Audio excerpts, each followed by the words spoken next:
Welcome to Music as a Metaphor. Today is October 1st, 2024, and once again, we've got a lot of warnings that something really, really bad is going to go down this month. And in reality, today is the first day of a strike that port workers are doing across the nation of America. So there are some, I think grounded fears that could really disrupt supply chain, really cause some massive issues if that's not handled. But we've seen through the government of Biden before a lot of these strikes and legitimate concerns by workers being sort of undermined in many different ways.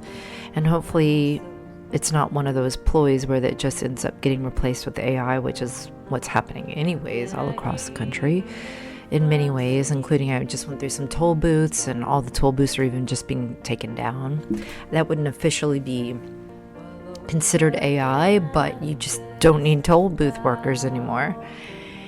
And so anyway, that's the climate we're living under. We're living under the climate of any day now, things could get really, really bad. And in reality, to be fair, there's a lot of people that it's already that way. We've just seen these massive, crazy devastations happening from the hurricane that hit Florida and then broke a dam and just ravaged parts of North Carolina and Tennessee to such a degree. So there's also war happening in the Middle East. It looks like it's moving to full scale. The war in Ukraine is continuing. And there's just untold horrors that are happening to human beings all across the planet today. So for many people, it's already at that point. And I don't know what to say about any of that other than the fact that I do want to offer my love and prayers. And that's a lot of what, this show is about. And what my music is about, and what my prayers are about, and what my life is about is, truly dreaming of a world where that just isn't the case. And that people are not living under this constant dread and fear and reliving traumas. And then more traumas coming, right? Because a lot of this stuff that's happening to people today, they are absolutely facing some of the worst nightmares that would, of course, traumatize you. So today what I want to do is continue a discussion that I began on episode 20, which I just posted today on YouTube, about songwriters and using the process of our creativity and songwriting to try to help the world. And to, try to uplift the frequency.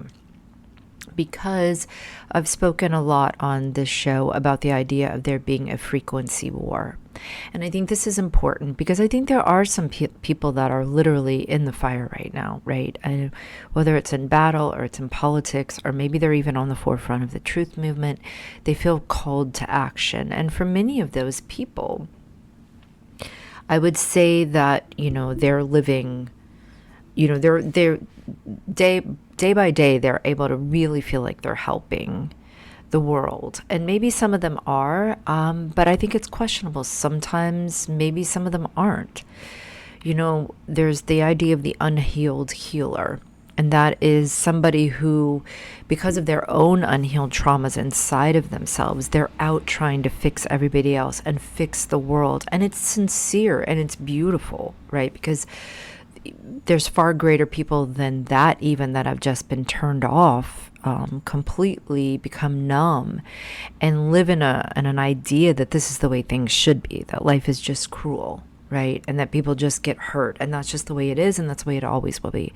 I don't believe that's the case personally. I do think that there is a realm of possibility where people aren't having to live in the way that they're living, and as to why we live in the world where this evil is here and that it seems so pervasive, gets into spiritual warfare.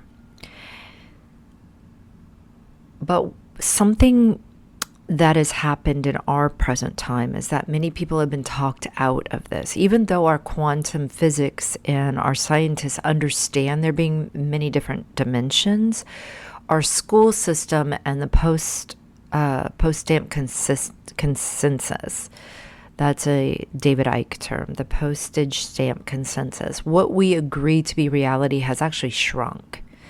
At the exact same time, our arrogance about our understanding of the world has never been bigger, I don't think. That's my conjecture, but we're very arrogant about how modern we are and how much we know. But in reality, what you learn in the school about science and the nature of the world is actually very, very small and based on something called scientism, which still brings in a lot of belief when you get into it. It's really not based on fact, because if you believe that mathematics is the language of the universe, you see that there are multiple dimensions, and that we are currently, when we talk about needing the proof of the five senses, we are only then talking, and we're reducing it to a very small section of the electromagnetic spectrum and what our particular bodies can take in as data. Right? It's not even, we know that even dogs are more sensitive to things, that dogs and cats and animals are aware of things. We know that these birds can fly on the electromagnetism of the earth and use that to navigate. We know that there's forces, but somehow we still talk ourselves into thinking that we're the top of the food chain and that we understand everything there is to understand. And I believe that this has been purposely manipulated to give people who do understand the greater reality that we're in an advantage over us. And so when you really start to wake up, or in some cases maybe you never got shut down, your own senses and your own eyes and ears and internal knowing can lead you to a bigger reality, that there is more going on than just, the 3D physical realm, as I like to say. That there are interplays happening, there's higher dimensional forces, higher intelligences, and the more that you come online with your creative power, the more that this becomes evident to you, and it's not just taken on faith, but in many instances you need faith to start to see it. Why is this? Because you've been ingrained and entrained by your parents, by your school system, by your community, by movies, by art, by everything, to be talked out of trusting in that idea, right? Of there being things more, that you can sort of entertain it, but it's not real to you. Oh, maybe there's ghosts, but don't get too into it because it's really not grounded. The funny thing is that type of mentality is actually can lead to people being very ungrounded, because you're not listening to yourself. You're not listening to what you know and what you experience, because so many people personally experience synchronicities that seem outside of time, that life lines up for them in a strange way that seems like there is more of what Einstein came to at the end of his life, a grand intelligence that is ruling everything. And so the atheists have to do a lot to jump out of coming to that conclusion. And many, many people, are living in a place where they just want to be told what to think. They don't realize that's what they're doing. But as children in the school system, through traumas that might have happened personally, through family curses and bloodlines and all kinds of things, they have been disempowered. And in many cases, they have been told they are not a creative being, that being creative is only for the talented people, the special people, and you're not one of them, okay? And the only way to become one of them is to get a lot of money and dance naked on a stage and have all these people worship you. Now you're special, okay? Another way is to rise to the heights of politics, or to become very, very rich in some corporation and be a CEO and tell all these people what to do. These are the externalized views of power that people have been talked into, and it's basically chasing your tail, because so few people who are born from average working class families can really ever even make it to those heights. As P. Diddy is exposing, there's a lot of ways that you're going to have to compromise yourself if you do, want to go that direction, and it's miserable. It's not really power. When you see somebody like Diddy, or you see a lot of these guys that, like rappers were famous for, I think it was called MTV Cribs, right? Showing their, all this money they've made. And now the rest of us are just going to be enslaved in this wanting and desiring to be there. But in reality, like, we're on a conveyor belt because it's the odds of us getting there are like virtually impossible. But then you find out through wonderful whistleblowers, or just having your eyes and ears open to seeing through an illusion, you realize that that's been an illusion. Redman was one of those people, and he's, once again, when I bring somebody up, I'm not endorsing nor condemning anyone when I bring them up here. But if you've seen his MTV Cribs, it's one of the best all time, most popular, because what happened was they wanted him to rent a house. And it turns out the implication is a lot of those guys were in rented houses for MTV Crib. Okay. A lot of those cars are borrowed. They are being sold. They are being sort of propped up like actors to look like they are so successful. But when you really get into the music contracts, those guys do not have the money nor the power over their careers. In fact, most of them, what has gotten them to that position is showing a willingness to do whatever they are told. They do not have power at that point. Okay. And in many instances, you actually find out that they're largely in debt. They have to front all the money for their own tours. So if they don't do well, they're on the line for it, not their, not their label. It's not their managers. It's really interesting when you get into how all of the contracts are made. And it really makes these guys seem more like glorified slaves rather than actually being the powerful guys, that they're shown to us to be, portrayed to us to be. So Redman, if you ever look this up because it's hilarious. He refused.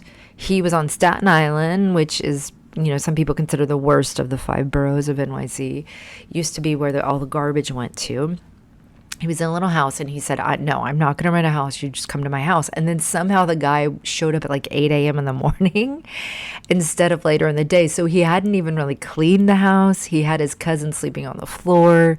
It was a fantastic MTV Cribs because he was showing really like you can be an incredibly successful musician and not have a lot of money. Okay. You're just lucky you get to do your art and live it. And that's truly it, and on top of that, you wouldn't believe, even last night, I got to hear a pianist who was 92 years old and played with Frank Sinatra. You think if you're at those heights that you're just some kind of baller, but it's not the case. It's really not the case. To be an incredible musician and just be able to spend your time, it's almost like the prize is being able to focus on music and not have to have another job. But in many cases, those people aren't living lives of just absolute, riches unless they were very smart businessmen, had better contracts, and or did have some kind of side hustle. This is why in the past it used to have patrons, right? This is why in the past it used to be that the artist should be able to focus full time on their art and their craft. That was the only way to push it that far forward in one lifetime for that mastery and that incredible transcendent place that art can get us to is by allowing these artists to do that. And their patrons were, rich people and like the Medicis, and they were funded by the nobles. But in that way, then it makes you wonder, how free has art really been? Because wouldn't there also be subjects that were out of bounds? Wouldn't they also be about glorifying, whoever was paying them money or making sure they didn't cross their lines? So that's why there's been an underground movement that I've been a part of, that I know other people that are a part of, but not many, because we go nameless and faceless. But the idea was to keep commercialization out of our art and to do art for the pure value of doing art and to do it for an altruistic place. So I want to come back to this idea that I was sort of mentioning, that I believe underneath most people who haven't been completely desensitized or possibly turned off their emotions and became some kind of psychopath or narcissist, just all into it for survival or the glorification of their own ego. There, underneath all of that is typically a part of a human that wants to help, that does not want the world to continue to go on the way that it's been going on, that they want to bring heaven on earth. It's just that many of us have been talked out, talked into the idea that that's naive and that's a silly thing. But then there's so many people that, even given that, the human spirit won't allow them to stop. They still want to help, So the problem is that can get mixed in with the ego, that can get mixed in with our own misperceptions. And this is why, you hear so many people talking about, basically being on a crusade for God. But in reality, they've hurt all these people, right? It's just becomes so confusing. It's not as clear cut as just having good intentions, because of course, the road to hell is paved by good intentions. So how do you actually help the world? And that was something that I was really scared of for a long time. I was really scared to step into my own power because I could see how fooled I could be, over and over again, thinking I had the answers. And then a few years waking up and recognizing, oh, there's another side to this. Or, how many leaders have we thought, oh, this person is it, they're going to lead us to the promised land, or they have all the answers for me, the guru syndrome. And then you find out that they were sexually abusing people behind the scenes, or, just misleading people. Or in many ways, like, I found it hard when leaders were pushing a certain agenda or idea or a vision, and people were being hurt for it. People were being killed for it. People were being sacrificed for it.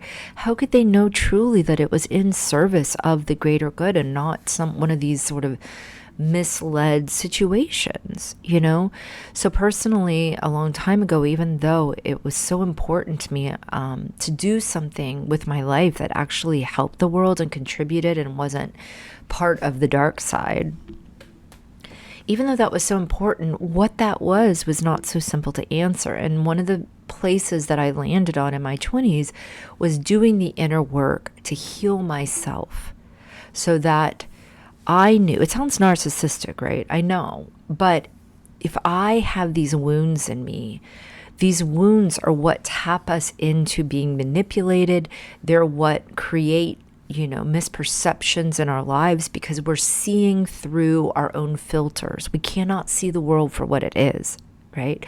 So for example, I talked on episode 9 and then again on episode 20 about the idea of feel to heal, and how so often this road to becoming a more empowered human being, it means doing this shadow work, because we can, for example, have bitterness in our heart and not even know it. It doesn't seem like bitterness to us because it's been part of us for so long, or in many instances, many of us are emotionally unintelligent and we've, suppressed these emotions. We haven't expressed these emotions. And even if you're somebody like me who feels these emotions, you can still have parts and aspects of yourself that are hidden from you because it is so painful to face, especially when you have to admit that you have been wrong.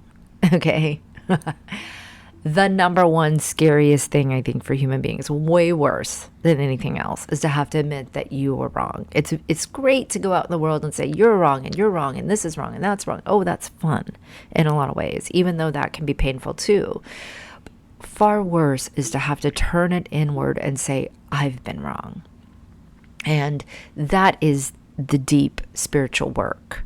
And it is my opinion that that work has to be done first before anything we do out in the world will actually make a difference, and not just be another one of those, like, it looks like it's for good intentions, but it turns right back around and we end up in exactly the same place. There's these vicious cycles that we seem caught in personally and as a collective. And I was speaking with a friend about this yesterday because there's so many people, even in the truth movement, that seem to be saying all the right things, right? But then there's hypocrisy in it. and it's always confusing to me. Is this also related to a situation that happens a lot where you have people in a church, leaders in a church, and in this one particular situation, we knew a musician in a mega church for years, and I loved his song. Okay, there was this one song in particular I loved, and I won't say what it is because I really don't want to talk about particulars. This isn't about, public square of stringing people up and hanging them. But this person's song, I just thought it was one of the greatest things. And I guess I did. We have such a tendency to make idols of people or put them up on a pedestal. And I did have this person up on a pedestal because he had a great life, a great career. He was in part of a mega church. He was able to play music from a God-centered place, it seemed. And then it turns out, as happens, there's some church scandals. Not only was he, cheating on his wife, but apparently there seem allegedly to be some grooming of teenage boys. So, all across the board, that there's just a hypocrisy there, okay? Because this person was standing for one thing, saying he was one thing, and then behind the scenes doing something entirely different. When that happens, my question has always been, and there might be the gamut of these answers. A, that person almost has like multiple personalities, which does happen more often than we realize. And if you dip into the MK Ultra programs, you recognize that trauma can very easily create this in people. Like we have these separate parts because as a 3 or 4 year old, let's say you face some very deep trauma, in particular sexual trauma, the trauma can be so great, the pain can be so great, and you're so vulnerable still, emotionally and physically at that age, that you can splinter off. And now you have a part of you that's sort of separated and locked away, but it's there. And it's almost stuck in that time period, right? If you do any amount of work studying multiple personalities, this is how this happens, and later in life, that other personality can get unlocked and come to the surface. And in many instances, it's probably life doing that. It's probably the grand design, because these things have to come to the surface to be holistically healed. So if it's forever buried, which maybe some people would prefer, then it never gets healed. It has to come to the light of your consciousness. But in some ways that could lead to this sort of hypocritical behavior, right? Was this person, all of a sudden taken over by these personalities and didn't even remember it, the next day? Could live that life without feeling this guilt or this shame or this hypocrisy because it was so compartmentalized. One part of him did it, and when it was over, it was locked away, and then another part lived the rest of his life. I believe that is happening to some people, okay? Then there's also just on a more spiritual warfare idea that person is being possessed or taken over by an entity, right? There's that idea too. And maybe those two go hand in hand. Maybe the entity can use the wounded parts of them. And then there's also just the perceptions, right? People not realizing that even in their own thoughts, if it doesn't go to the level of not remembering or splintering, there can be opposing perspectives that we have based on traumas and wounds, and because of that, we don't realize our own blind spots, right? We don't realize that 1 minute we're on our righteous bench saying, don't do this and don't do that. And then the next minute we're doing something that to us doesn't register as that. Our perspective doesn't allow us to see that because we're too stuck in black and white thinking, which is still along the same lines. All of these things, all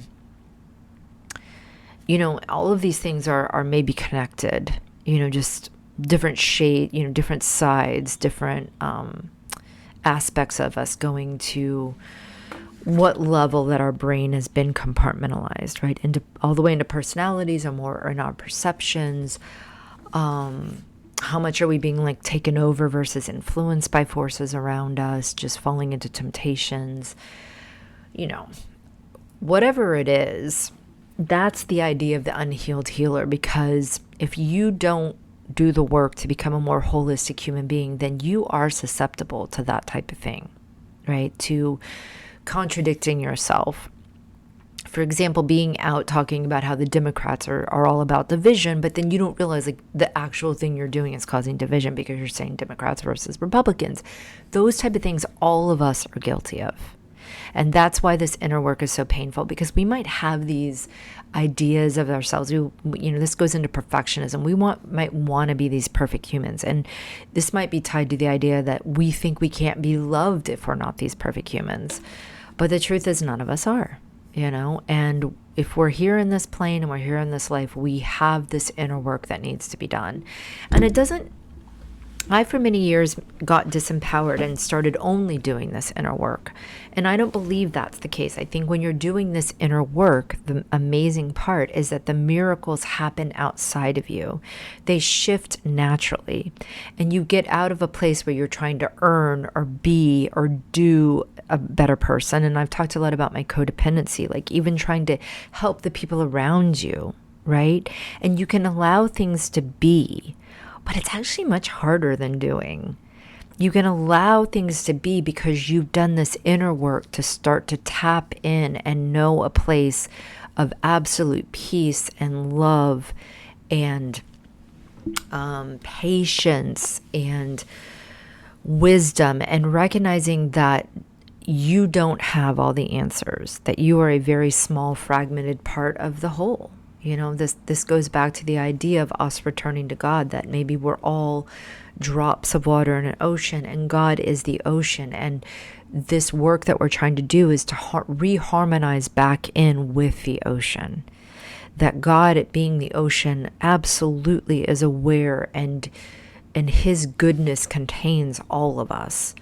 And what's happened is we have these pieces of the ocean that have tried to disconnect from the rest of the ocean and make it their agenda and do things on their own and think that they know everything, when there's this whole vast ocean outside of them that they don't know. And so humility, faith is the entry back into God's kingdom, or being part of the ocean and vibrating now with God's ocean. And when you do this, you're no longer care if you're seen as the good person. You're no longer trying to save the world, because in a way you know that God has that. You get back to a place of being a child that can trust in your Father the Creator, that He's got this no matter how bad things seem. He does have this, and He's the one who is there for each of these individuals that are suffering right now, that are going through trauma. He's got them, But you, by reharmonizing with Him, by doing this work to heal your traumas, to face your bitterness, to face your ugliness, you are now vibrating more and more with His frequency. Thus, He is now able to come through you. His good works are able to naturally flow through you, whether you're aware of it or not, right? You're in the symphony now, playing your part, hoping to get to that place where you're playing your part note per note exactly what God would like you to play. And by doing that, you're doing far more for the collective than if you were still trying to write your own song and do your own thing and reach out, basically get out of your lane and try to fix everybody around you, whilst not really even listening, or in many cases even acknowledging that there is a God that's got that. So I wanted to bring all that up today, just because I'm partially riffing here. I'm an improv, but because that's the space I've been. Like I said, in episode 9, I had this huge trigger event. And then in episode 20, which I just re-listened to today and just posted on my YouTube, I, in a crazy synchronistic way, realized that everything was lining up perfectly, even me being too afraid to go back and listen to my episodes of Music as a Metaphor. I, speak on episode 20 about, and episode 9, I think, how I had gotten to a place where I just started getting really scared about what I was sharing here. And in large part, it's that same fear of not wanting to contribute to the pain of this earth and knowing I'm such a limited, flawed human being. Like, how do I know what I'm saying here is helping? And then in many cases, I've had to become personally aware of the discernment of me sharing too much about these things with the wrong people actually brings a lot of fall back in on me, right? So discernment is something I've been talking to about a lot, but maybe I have not been emphasizing trust as much, because the synchronicities of having my trigger event, which I recorded on episode 9, then listening to episode 9, because it was like 10 episodes later, the day that I recorded episode 20, which then ended up lining perfectly with a further development of that exact trigger point. Is a very, very big wound that I have been working on healing for a very long time. By saying work, I'm just saying, showing up and doing the inner work. Well, I talk a lot on episode 20 on exactly what that healing looks like, so I won't go into that here. But the synchronicity, and then me listening to episode 20 today, which I'm on episode 27, I'm recording, but it's 7 episodes later. So technically I'm behind in my work, and technically it happened because I got sort of triggered and scared about sharing too much here and couldn't even listen to myself. Maybe there's some perfectionism there too, but more so just being afraid that I'm not on my task here with what I'm sharing here. And then listening to episode 20 today at the perfect moment when I needed to hear all of that again, and have recognized that and validated myself through these radio shows that I'm doing here, as well as a song that I had written 4 years ago. All of that is like this inner work where I myself am helping myself through my art and through my creative expression here. I'm helping myself. I'm giving myself the best advice, which was to let go. That when we've been so ingrained with these patterns and these traumas and these lies from the Matrix, trust and faith is the only way to walk forward, to bring in the new for yourself, to allow the new to be there, because otherwise you're going to just keep going back to what's familiar, and what's familiar is what needs to be let go of. And it's scary. It's so scary to face the unknown, okay? But that's the only way to actually bring in a different reality for this world. That's the only way to bring in heaven, because for most of us, we have not known what heaven is like while being on this earth. We can only conceive of it through our imaginations. We cannot know it through our logic. So when we're constantly using our logic, saying this happened here, so I'm going to do this, and this is what I know, so I'm going to keep doing this, and calculating through our logic, we will stay in that closed loop. We will stay in the Matrix. Whereas in many cases, you won't be able to get out of that if you have these traumas and these hurts, right? But then as you start to heal these traumas and you start to do this inner work, then you also have to be vigilant that you're not continuing to follow the same thought loops, right? That you're becoming steadfast in mind that there is something new and expanded for you. And every single day, you're walking in the faith of that. And it's tricky because you have to let go of what you think you know, and you have to admit you've been wrong. Okay?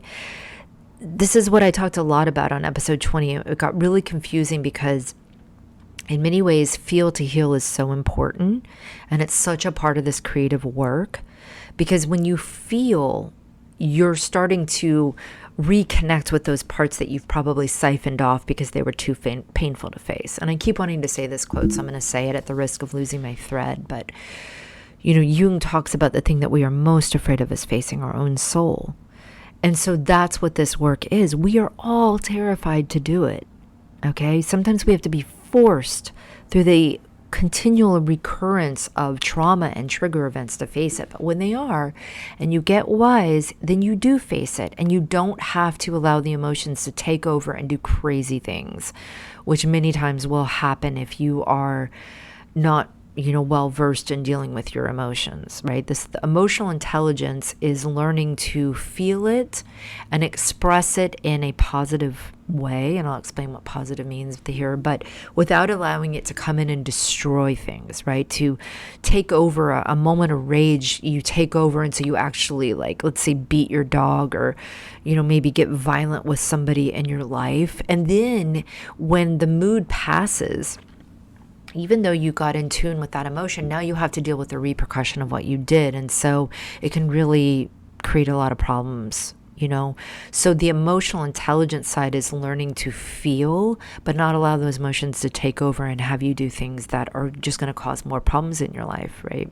That's how you get manipulated, basically. So feel to heal is, giving yourself a bath and the time and space to just feel sad or feel anger. Or in many cases, sometimes it's over a course of a few months, but you get the discernment to recognize, I don't need to go and chew this person out. I can journal about it, or I can write a song about it. I don't need to talk to even some of my closest friends and family about it. There's a discernment that comes into when you're doing this inner work, what needs to be shared and what is just between me and God, and how can I use my creative space to turn this into something beautiful? Because what happened when I got triggered, that I talked about on episode 9, is that it took me 3 months of rifling through this anger, man. It's just this bitterness that I didn't even know was there. It came out in such a rage, but it needed to be felt, because in many ways I was tolerating some things that I didn't need to be tolerating, because it was unkind to myself and it wasn't actually helping anybody. Me interpreting how to love people, we're always continually learning how to love. And if it's to the detriment of yourself, then there's a higher form that you can find. But in order to get there, I had to go through this 3 months. And in that 3 months, I didn't reach out. I didn't chew people out. I didn't make major life decisions based on it. I just processed it. And it was there, and it was bitter. And I was recognizing that bitterness was affecting me and making me make bad choices in my life, because I was on replay with some of these events. I wasn't letting go of these events. Then in episode 20, I talked about how I played a composition that I had written 4 years earlier, and it unlocked the love and the forgiveness I needed for that situation, not only for the other people involved, but for myself.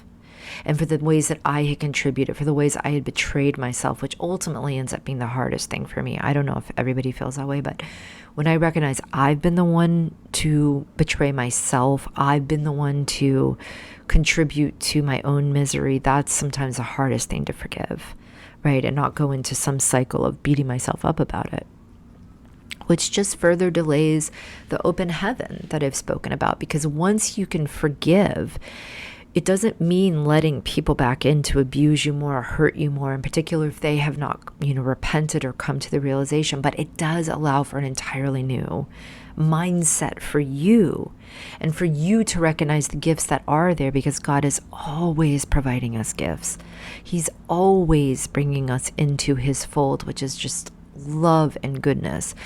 I will mention that my experience with the ocean is that it is incredibly kind and loving and giving, far beyond what we can imagine. And this is part of the new mindset that we are trying to adopt, because we are so used to pain and suffering in this world that we can't even conceive of a God. That's why we can't understand God, but we can imagine him, and our imagination is continually being expanded. And this is why using our imagination in service of that mindset, like how good can it get for me?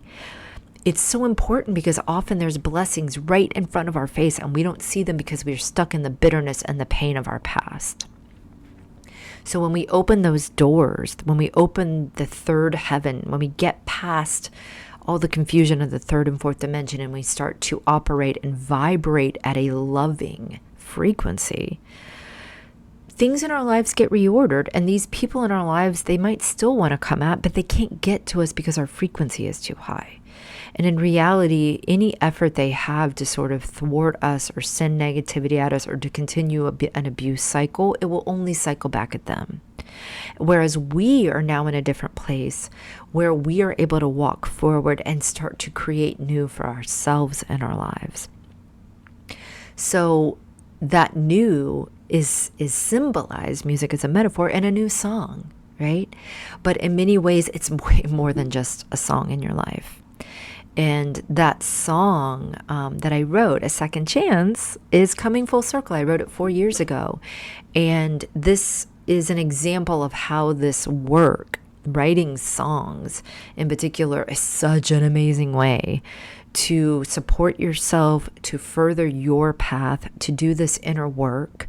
And I'm going to talk about that in a little bit, but to bring it full circle, I just want to mention this one thought, that it does also mean changing your behavior and being different. So there might be boundaries now up with people or times or places or jobs in your life as you expand into a new vibration. You might find that you are not able to exist with certain things that were in the past, and a lot of it was only there to sort of be in your face, to realize that you had this bitterness or you had these things to resolve in yourself, to forgive and to move past. And now that they are, the miracles happen, these shifts happen on the outside, and you don't even have to do them. It's not your effort. The effort went into staying focused in healing. And we'll talk now about using songs for that. But in reality, it's not about going out now and chewing somebody out or, cutting people off or doing anything. They happen very naturally and very, very easily as you are now present with yourself, fully embodied with who you are as an empowered human being.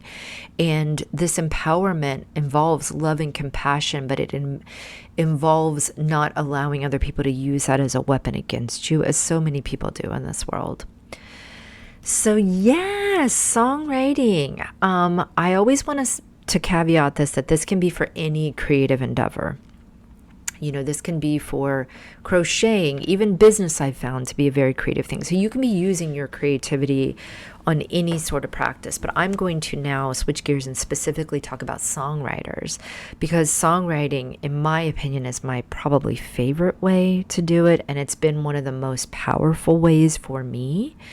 And in particular, I'm bringing it back into my music teacher mode, and want to talk about some grounding things that I've learned about songwriting. So let me take a little sip of water and we will get into songwriting 101, not only the nuts and bolts, but also how you can really use this to further your spiritual growth and to be somebody who actually truly is contributing to the world in a way that is uplifting and inspiring others to then pick up their creativity and their empowerment. And then we're growing exponentially at this point, right, where the frequency is raising exponentially, and the miracles and the shifts are now happening on a grand scale that we can only imagine.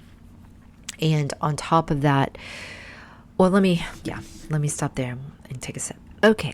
So in reality, I'm going to start this conversation, but I know I only have about 15 minutes left. So this is going to go into next week as well. But a lot of things are about letting go of control. And songwriting is one of the greatest places to do this, because it's your own trying to make a good song is going to be blocking you up. So we're going to be focusing on writing a song from a much more pure place. And that is allowing your spirit, your soul, your emotions to sort of pour through you, and allowing the song itself to sort of assemble. But it's getting into a mindset, and this mindset is something that can serve you in your whole life, which is letting go of control, being in a childlike mind, trusting and sort of taking it one word, one note at a time, and really trusting yourself that right, when it's it. When you hear the chord, you just know it, right? And when you pick the lyric, you just know it. And there might be revisions on this and everything, and we'll get into the songwriting process. But to start with, it's my advice is it's just let it out, right? Sort of like stream of consciousness writing, but with poetry or with improvising on your piano. You have to let go of the idea that you can be judging it on the spot as good or bad. If you want to do that, you can do that. And listen, you're going to be writing maybe some decent music, but it's going to be closer to AI music at that point because you've squeezed out the right brain. Spoke a lot about the right and the left brain last week, and this is the process. Your left brain is kind of there with you, and the greater that you understand music, the more that it can be there and help this process to be easier and less tedious. But the ideas you want flowing from a higher place, from your creativity, from your imagination, from your soul, from your, outside of time, and so that's why when people sit down to write songs, it's amazing how you can feel like you get outside of time. It can be so joyful. And I have found that some of my best songs have come from a very, very emotional place. So I'll tell you what my process has been largely, but not exclusively, but largely. And in particular, in the beginning, when I started writing songs, the way it worked is I would get very, very emotional about something, triggered to no end, right? Sad or angry. And in a lot of cases, it was more the negative emotions, to be honest with you. But there was times I also could rein it in for the very strong, joyful emotions and different things. But when you're in that state, it's important to sit down. And I like to write. It's not as great for me to type it out or to do a memo on my phone. But if I'm in a scenario where that's all I've got, then that's what I do. And I just stream of consciousness, write it out. And honestly, in the moment, I never think it's going to be anything, right? It just seems like scribble and dribble, and I'm just saying what's on my mind, and I'm just saying what's in my heart, and it's just pouring out of me. Sometimes I can tell it's going to be interesting because it's just effortless rhyming, and sometimes not. And sometimes it's flowing out all at once, like, just coming out. And sometimes it's a little bit more grueling, but I'm sitting with the feeling. Right? Sometimes it's half the poem, sometimes it's a whole poem. So I put that, and I've talked about having a songwriter's notebook. I have a notebook. This is a separate notebook. This is a notebook that I carry around with me for just ideas, anything that comes to me, right? Many people probably just use their phones, but I'm analog, and I've done this for 30 years now. So I carry around a little tiny book with me all the time. When the mood hits me, I write it down. But sometimes it doesn't have to be immediate. Like if it's a trigger for 3 months, like I've had, then I just carve out some time for myself, right? Nobody's around. I don't have to work. There's no pressure on me, and I'm going to take some time to feel, to heal. And maybe it's not the whole 2 hours, but in there's some journaling, and then, a song comes out, right? Sometimes I actually do sit down at the keyboard and even noodle around, get some ideas that way. I just sort of sit in the emotion, but in a safe space. And I also do typically have a time limit because early days, and warning here, you can get to a place where you're overindulging in your emotions. And like I said, you want to learn to be the master of them. So feeling to heal is a lot about a lot of things. It's wisdom to know the right amount of healing and, then when to move on. But because I've been doing this work for a long time, it often becomes that moment where I can move on, right? Like the emotions as they're coming can be almost crippling. And sometimes all I can do is just cry, right? But then almost like somewhere in there, somehow a song kind of gets squeaked out in the good times. Sometimes I'm far too emotional to be able to even do that. But the more that I'm becoming a master of my emotions, the more I can feel them, and at the same time still sort of be at a level where I'm functioning and in control of myself and saying, okay, I'm gonna write a song, or I'm gonna take a bath, or I'm just going to go out in nature. That's another big one, is when I'm really facing some deep stuff. And I've found that the spirit will meet me. So maybe there's a thing in EMDR where you talk about the level of your emotion. So if you're really triggered, it's a 10. If you're just a little triggered, maybe it's a 1 or 2. I've found that sometimes my spirit works with me. And so I might be able to hold it to a 4. But when I get out in nature, or when I get into one of these time periods that I've carved out for myself, now I'm at a 10. It goes there. It unleashes it for me. That's the kind of work that you can do with your higher self. These are the synchronicities that start to come in that let you know you're not alone in this process and that you're being guided and helped. But if, for example, you don't want to face it, if, for example, you are busy and you are not carving out this time, then I have found that sometimes it will just break through in life, and I'll be all of a sudden at a 10, and I'll be in a scenario where that's not great to be a 10. So that's why being responsible with this work and understanding what's going on inside of yourself is important, right? As I mentioned, sometimes though that's just the way it is. On episode 9, the trigger I had, I went into a scenario and I knew I would be triggered, but I thought I would be able to handle it, and sure enough, I went to a 10. It wasn't as bad. My 10s are not as bad as they used to be, but I didn't have the ability to really deal with myself at that moment. Like, I got triggered, and I believe the reason I was is because of a blind spot, I had been unwilling to admit to myself how bitter I was over a scenario. I just didn't want to see that in myself. I didn't want to believe that I had been harboring such a level of victimization and bitterness that I had for all those years. And so sometimes that's when it will have to pop through in that way. But if you can get into a routine where you're learning and you're doing this work, this inner work, and you're committed to it, then I believe Spirit will do everything it can so that those type of moments don't have to happen, because they can be very painful and they can jeopardize your life circumstances, right? Relationships, jobs, etc. But ultimately, I believe even when that happens, ultimately it's still for the best good. I found that even on that level, sometimes the people that you lose or the things that happen in those moments, you were meant to lose anyways, right? They weren't for your highest good. So you can trust Spirit. If you will start to embark on this work, that is the level of trust that I have had validated after 30 years, that you're going to just have to have as you start this work. Even maybe for the first decade of doing this work, you won't have as much concrete evidence. But after a while, the evidence will pop up that these miracles and these synchronicities are happening, not randomly, but very much for you, right? So you are not alone. There is something happening here beyond our logic that is helping us and supporting us when we will embark on this work. And like I said, I believe it's because it's the most important work. So now let's say you get a poem down. This is my process. I have a poem. It's not immediate. Sometimes it's years later. Sometimes it's months later. It's always in different ways, but typically I have to go ahead and carve out some time to songwrite.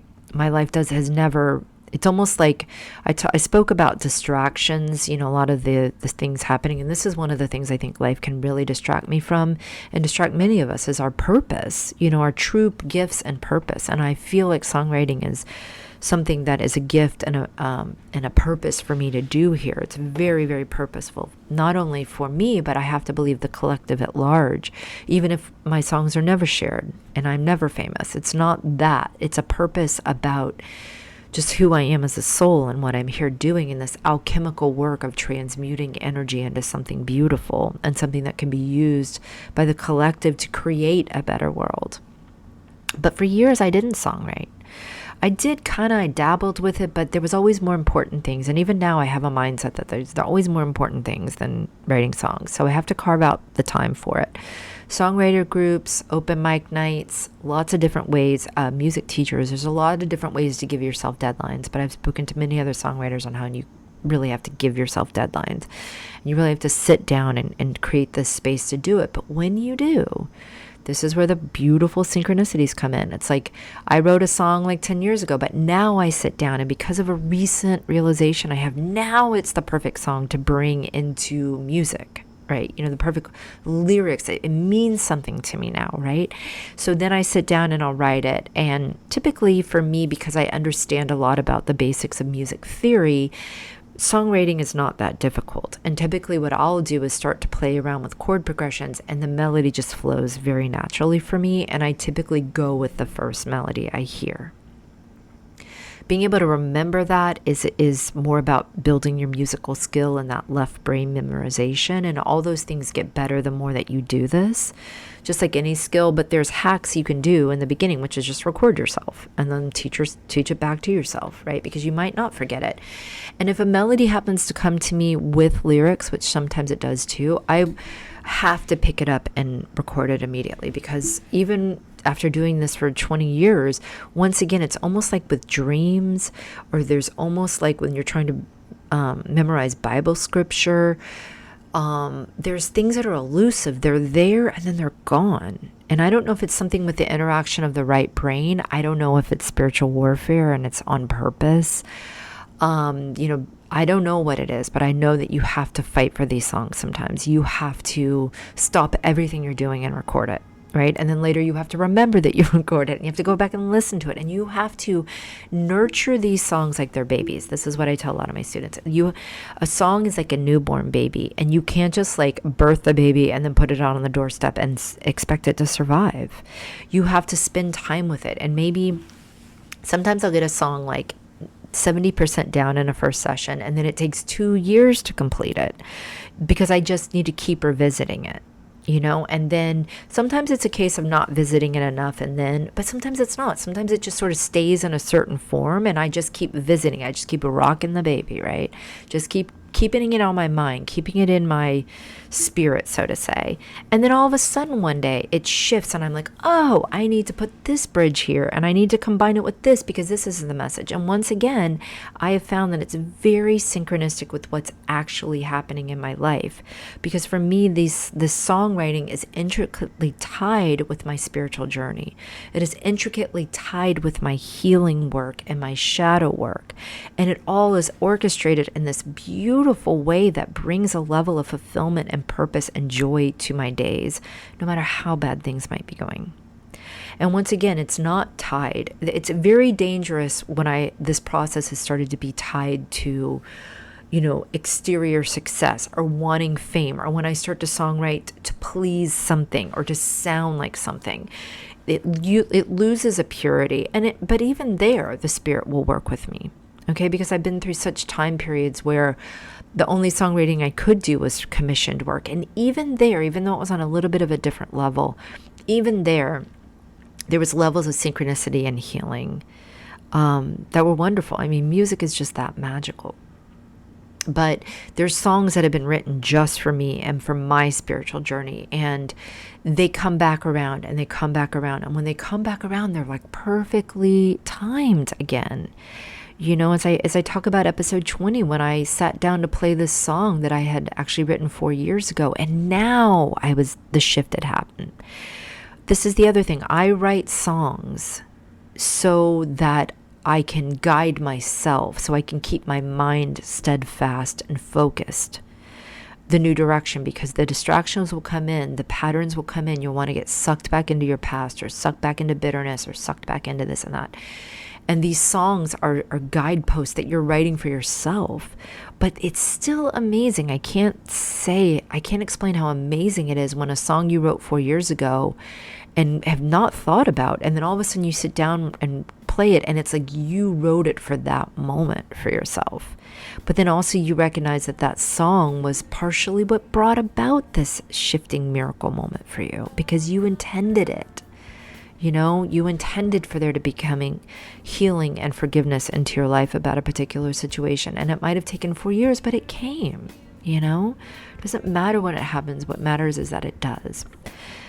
So we'll talk next episode a lot more about songwriting, but this is just a dip into it. And I hope that music as a metaphor can sort of be related to any creative endeavor, and using songs in a way that, for your own path, for your own healing path, keep you on purpose, because that's your number one goal.